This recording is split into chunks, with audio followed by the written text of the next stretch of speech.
కడప జిల్లా ప్రొద్దుటూరు వైసీపీకి షాక్ తగిలింది. వైసీపీ 4 కౌన్సిలర్లు టీడీపీలో చేరారు. వైసీపీకి మొత్తం 41 మంది కౌన్సిలర్లు ఉండగా 4 కౌన్సిలర్లు టీడీపీలో చేరారు.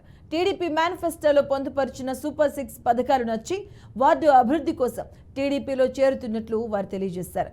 8వ వార్డు కౌన్సిలర్ రాగుల శాంతి, 40వ వార్డు కౌన్సిలర్ రావులకొల్లు అరుణ, 29వ వార్డు కౌన్సిలర్ జయలక్ష్మి, 24వ వార్డు కౌన్సిలర్ కమల్ భాషా టీడీపీలో చేరారు.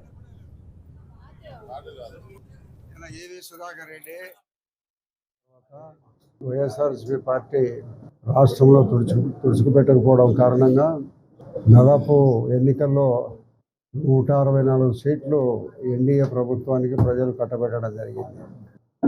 ఈ ప్రజలందరూ కూడా ఈరోజు కౌన్సిలర్లు కానీ, మిగతా మాజీ కౌన్సిలర్లు కానీ, మాజీ ఎమ్మెల్యేలు కానీ, మాజీ మండల ప్రెసిడెంట్ కానీ, వీళ్ళందరూ కూడా ఈ రాష్ట్రం తెలుగుదేశం పార్టీతోనే అభివృద్ధి సాధ్యమవుతుందని ఒక మంచి ఆలోచనతో చాలామంది పార్టీలో చేరే వాళ్ళు ఉన్నారు. ఇక్కడనే కాకుండా బయట ప్రాంతాల్లో నుంచి కూడా మంచి ఆలోచనతో మన పొద్దుటూరుకి సంబంధించిన కౌన్సిలర్లు అందరూ కూడా గతంలో ఉండబడిన అవినీతి, అక్రమాలు ఇవన్నీ చూసి ఇక్కడ ఎన్ని రోజులున్నా కూడా కొంతమందికి మాత్రమే ప్రయోజనం ఉంటుంది, అందరికీ ప్రయోజనం ఉండే పరిస్థితి లేదు, సమసమ న్యాయం జరగదనే ఒక మంచి ఆలోచనతో ఈ ప్రభుత్వంలోనే అభివృద్ధి సాధ్యమవుతుందనే ఒక మంచి ఆలోచనతో నిర్ణయం తీసుకొని